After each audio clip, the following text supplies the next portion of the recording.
Praise the Lord. Greetings to all in the name of our Lord and Savior Jesus Christ. Today's Bible verse, Paul's second letter to the Timothy, chapter 4, verse 7. I have done my best in the race. I have run the full distance and I have kept the faith. ಪೌಲನು ತಿಮೋಥೆಯನಿಗೆ ಬರೆದ 2ನೇ ಪತ್ರಿಕೆ 4ನೇ ಅಧ್ಯಾಯ 7ನೇ ವಚನ. ಶ್ರೇಷ್ಠ ಹೋರಾಟವನ್ನು ಮಾಡಿದ್ದೇನೆ, ನನ್ನ ಓಟವನ್ನು ಕಡೆಗಾಣಿಸಿದ್ದೇನೆ, ಕ್ರಿಸ್ತ ನಂಬಿಕೆಯನ್ನು ಕಾಪಾಡಿಕೊಂಡಿದ್ದೇನೆ. ಈ ವಾಕ್ಯದಲ್ಲಿ ಪೌಲನು 3 ವಿಷಯಗಳನ್ನು ನಮಗೆ ತಿಳಿಸುತ್ತಾ ಇದ್ದಾನೆ. ಅಂದು ಈ ಮಾತನ್ನು ತಿಮೋಥೆಯನಿಗೆ ಬರೆಯುತ್ತಾ ಇದ್ದರು. ದೇವರಾತ್ಮನು ಈ ಹೊತ್ತು ಈ ವಾಕ್ಯವನ್ನು ನಮಗೆ ತಿಳಿಸುತ್ತಾ ಇದ್ದಾನೆ.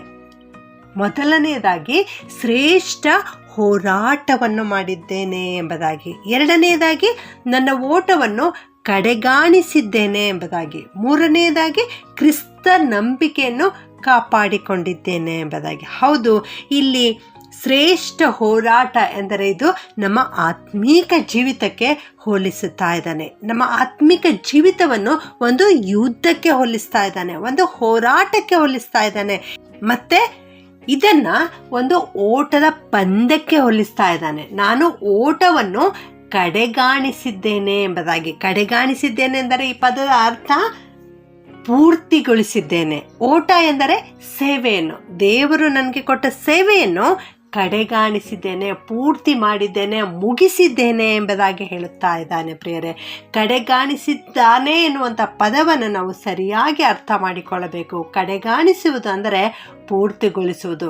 ಇಲ್ಲಿ ಸ್ಥಳದಲ್ಲಿ ಎಂಬುದಾಗಿ ನಾವು ಉಪಯೋಗ ಮಾಡಿದರೆ ಕಡೆಗಣಿಸಿದ್ದೇನೆ ಎಂಬುದಾಗಿ ಆಗುತ್ತದೆ. ಕಡೆಗಣಿಸಿದ್ದೇನೆ ಅಂದರೆ ನಿರ್ಲಕ್ಷ್ಯ ಮಾಡಿದ್ದೇನೆ, ನೆಗ್ಲೆಕ್ಟ್ ಮಾಡಿದ್ದೇನೆ, ನಾನು ಅಲಕ್ಷ್ಯ ಮಾಡಿದ್ದೇನೆ ಎಂಬುದಾಗಿ ಆಗುತ್ತದೆ. ಪ್ರಿಯರೇ, ಅದಕ್ಕಾಗಿ ದೇವರ ವಾಕ್ಯವನ್ನು ನಾವು ಓದುವಾಗ ಸರಿಯಾಗಿ ಕಾಗುಣಿತವನ್ನು ಸ್ಪಷ್ಟವಾಗಿ ಓದಬೇಕು ಮತ್ತು ನಾವು ಅದನ್ನು ಗ್ರಹಿಸಿಕೊಳ್ಳಬೇಕು. ಇಲ್ಲಿ ಹೇಳ್ತಾ ಇದ್ದಾನೆ, ನನ್ನ ಓಟವನ್ನು ಕಡೆಗಾಣಿಸಿದ್ದೇನೆ ಎಂಬುದಾಗಿ. ಅಂದರೆ ನನ್ನ ಓಟವನ್ನು, ಸೇವೆ ಎಂಬ ಓಟವನ್ನು ಕಡೆಗಾಣಿಸಿದ್ದೇನೆ, ಪೂರ್ತಿಗೊಳಿಸಿದ್ದೇನೆ ಎಂಬುದಾಗಿ ಪೌಲನು ಹೇಳ್ತಾ ಇದ್ದಾನೆ. 3ನೇದಾಗಿ ಕ್ರಿಸ್ತ ನಂಬಿಕೆಯನ್ನು ಕಾಪಾಡಿಕೊಂಡಿದ್ದೇನೆ ಎಂಬುದಾಗಿ. ಹೌದು, ನಾವು ಕೂಡ ಕ್ರಿಸ್ತ ನಂಬಿಕೆಯನ್ನು ದೃಢವಾಗಿ ಹಿಡಿದುಕೊಳ್ಳಬೇಕು.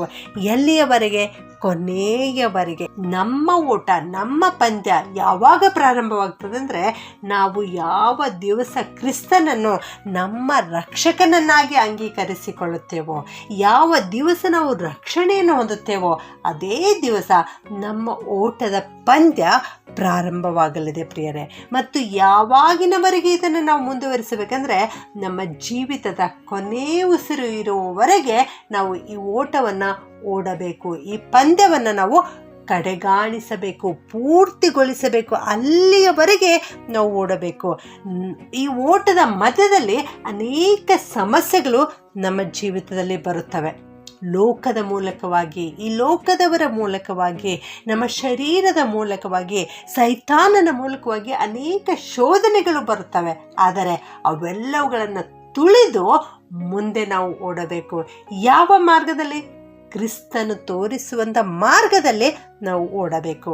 1 ಕೊರಿಂಥ್ಯ 9:24 ದೇವರ ವಾಕ್ಯ ಈ ರೀತಿ ಹೇಳುತ್ತದೆ, ರಂಗಸ್ಥಾನದಲ್ಲಿ ಓಡುವುದಕ್ಕೆ ಗೊತ್ತಾದವರೆಲ್ಲರೂ ಓಡುತ್ತಾರೆ, ಆದರೆ ಒಬ್ಬನು ಮಾತ್ರ ಬಿರುದನ್ನು ಹೊಂದುತ್ತಾನೆ ಎಂಬುದಾಗಿ. ಹೌದು, ಈ ಲೌಕಿಕವಾದಂಥ ಓಟದಲ್ಲಿ ಸುಮಾರು 100 ಮೀಟರ್ ಓಟ ಇರಬಹುದು, ಅಥವಾ 1 ಮೈಲ್ ದೂರದ ಓಟ ಇರಬಹುದು. ಹೀಗೆ ಓಟದ ಪಂದ್ಯದಲ್ಲಿ ನಿರ್ದಿಷ್ಟವಾಗಿ ಇಲ್ಲಿಯವರೆಗೆ ಓಡಬೇಕು ಎಂಬುದಾಗಿರ್ತದೆ. ಓಡಿದ ಮೇಲೆ ಯಾರೆಲ್ಲ ಓಡ್ತಾರೋ ಅವರೆಲ್ಲರಿಗೆ ಬಹುಮಾನ ದೊರೆಯುವುದಿಲ್ಲ. ಆದರೆ first prize, second prize, third prize ಎಂಬುದಾಗಿ 3 ಬಹುಮಾನಗಳು ಮಾತ್ರ ಕೊಡುವಂಥವುಗಳಾಗಿವೆ. ಆದರೆ ಈ ಆತ್ಮೀಕ ರಂಗಸ್ಥಾನದಲ್ಲಿ ಯಾರೆಲ್ಲ ಓಡುತ್ತಾರೋ ಮತ್ತು ಯಾರೆಲ್ಲ ಅದನ್ನು ಕಡೆಗಾಣಿಸುತ್ತಾರೋ, ಪೂರ್ತಿಯಾಗಿ ಓಡಿ ಮುಗಿಸುತ್ತಾರೋ, ಅವರೆಲ್ಲರಿಗೂ ಕೂಡ ಬಹುಮಾನ ದೊರೆಯುವಂಥದ್ದಾಗಿದೆ. ಅಂದರೆ ನಮ್ಮ ಜೀವಿತದ ಕೊನೆ ಉಸಿರು ಇರುವವರೆಗೂ ಕೂಡ ಕ್ರಿಸ್ತನು ತೋರಿಸುವ ಮಾರ್ಗದಲ್ಲಿ ನಾವು ಓಡುತ್ತಲೇ ಇರಬೇಕು. ಆಗ ದೇವರು ನಮಗೆ ಬಹುಮಾನವನ್ನು ಕೊಡುತ್ತಾರೆ. ಯಾವ ಬಹುಮಾನ? ಜೀವವೆಂಬ ಜಯಮಾಲೆ, ನೀತಿ ಎಂಬ ಕಿರೀಟ ದೇವರು ನಮಗೆ ಕೊಡುವಂಥವರಾಗಿದ್ದಾರೆ. ಇದನ್ನು ಓಡುವಾಗ ನಾವು ಯಾವುದನ್ನು ಹಿಡಿದುಕೊಂಡು ಓಡಬೇಕು? ನಾವು ನಂಬಿಕೆಯನ್ನು ಹಿಡಿದುಕೊಂಡು, ಆ ನಂಬಿಕೆಯನ್ನು ಕಾಪಾಡಿಕೊಂಡು ಓಡಬೇಕು. ದೃಢವಾದ ಮನಸ್ಸಿನಿಂದ ಓಡಬೇಕು. ನಿತ್ಯ ಜೀವವನ್ನು ಹಿಡಿದುಕೊಂಡು ಓಡಬೇಕು. ಮತ್ತು ನಂಬಿಕೆಯೊಂದಿಗೆ ಗುರಿಯನ್ನು ತಲುಪುವ ಉದ್ದೇಶದೊಂದಿಗೆ ಓಡಬೇಕು. ಆಗ ನಮ್ಮ ಜೀವಿತದಲ್ಲಿ ಎಷ್ಟೇ ಸಮಸ್ಯೆಗಳು ಬಂದರೂ ಕೂಡ, ಎಷ್ಟೇ ನಮ್ಮ ದಿಕ್ಕನ್ನು ಬದಲಾಯಿಸಲಿಕ್ಕೆ ಅವು ಪ್ರಯತ್ನ ಮಾಡಿದರೂ ಕೂಡ, ಕ್ರಿಸ್ತ ನಂಬಿಕೆಯನ್ನು ದೃಢವಾಗಿ ಹಿಡಿದುಕೊಂಡು ಕ್ರಿಸ್ತ ಮಾರ್ಗದಲ್ಲಿ ನಾವು ಓಡುವಾಗ ಖಂಡಿತವಾಗಿಯೂ ದೇವರು ನಮಗೆ ಜೀವವೆಂಬ ಜಯಮಾಲೆಯನ್ನು ಕೊಡ್ತಾರೆ. ಪ್ರಾರ್ಥನೆ ಮಾಡಿಕೊಳ್ಳೋಣ. ಪರಿಶುದ್ಧನಾದ ನಮ್ಮ ಪರಲೋಕದ ತಂದೆಯಾದ ದೇವರೇ, ನಿಮ್ಮನ್ನು ಕೊಂಡಾಡುತ್ತೇವೆ ಕರ್ತನೆ. ಅಂದು ಪೌಲನ ಮೂಲಕವಾಗಿ ಹೇಳಿರೋ ಮಾತನ್ನು ಇವತ್ತು ನಮಗೆ ತಿಳಿಸಿಕೊಟ್ಟದಕ್ಕಾಗಿ ಸ್ತೋತ್ರಪ್ಪ. ಶ್ರೇಷ್ಠ ಹೋರಾಟವನ್ನು ನಾವು ಮಾಡಬೇಕು. ನಮ್ಮ ಓಟವನ್ನು ನಾವು ಕಡೆಗಾಣಿಸಬೇಕು. ಕ್ರಿಸ್ತ ನಂಬಿಕೆಯನ್ನು ಕಾಪಾಡಿಕೊಳ್ಳಬೇಕು ಎನ್ನುವಂಥ ಮಾತನ್ನು ಇವತ್ತು ನೀವು ನಮಗೆ ಕಲಿಸಿದ್ದಕ್ಕಾಗಿ ನಿಮ್ಮನ್ನು ಕೊಂಡಾಡುತ್ತೇವೆ ಕರ್ತನೆ. ಅಪ್ಪ, ಈ ವಾಕ್ಯ ಕೇಳಿಸಿಕೊಳ್ಳುತ್ತಿರುವ ಪ್ರತಿಯೊಬ್ಬೊಬ್ಬರನ್ನು ಆಶೀರ್ವಾದ ಮಾಡು ಕರ್ತನೆ. ನಾವೆಲ್ಲರೂ ಕೂಡ ಈ ಓಟದಲ್ಲಿ, ಈ ಪಂದ್ಯದಲ್ಲಿ ಕಾಲಿಟ್ಟಿದ್ದೇವೆ ದೇವರೇ. ಕ್ರಿಸ್ತ ನಂಬಿಕೆಯನ್ನು ದೃಢವಾಗಿ ಹಿಡಿದುಕೊಂಡು ಕೊನೆಯವರೆಗೆ ಓಡಲಿಕ್ಕಾಗುವಂತೆ ನಮಗೆ ಸಹಾಯ ಮಾಡು ಕರ್ತನೆ. ನಿನ್ನಲ್ಲಿಯೇ ದೃಢವಾದ ನಂಬಿಕೆ ಇಟ್ಟು ನಾವು ಓಡಲಿಕ್ಕೆ ಸಹಾಯ ಮಾಡುದೇವ. ಈ ಲೋಕದಲ್ಲಿ ಅನೇಕ ವಿಧವಾದ ಸಮಸ್ಯೆಗಳು, ದುಃಖಗಳು, ಕಷ್ಟಗಳು ಬರುವಾಗ ದೇವರೇ, ಅವುಗಳಲ್ಲಿಯೇ ನಾವು ಬಿದ್ದು ಹೋಗದಂತೆ ದೇವ, ಅವೆಲ್ಲವುಗಳನ್ನು ತುಳಿದು ಹಾಕಿ ನಿನ್ನ ಮೇಲೆ ನಂಬಿಕೆ ಇಟ್ಟು ಓಡಿ ನಮ್ಮ ಓಟವನ್ನು ಕಡೆಗಾಣಿಸಲಿಕ್ಕೆ ಸಹಾಯ ಮಾಡಬೇಕಾಗಿ ಯೇಸುವಿನ ನಾಮದಲ್ಲಿ ಪ್ರಾರ್ಥಿಸುತ್ತೇನೆ ತಂದೆಯೇ. ಆಮೆನ್.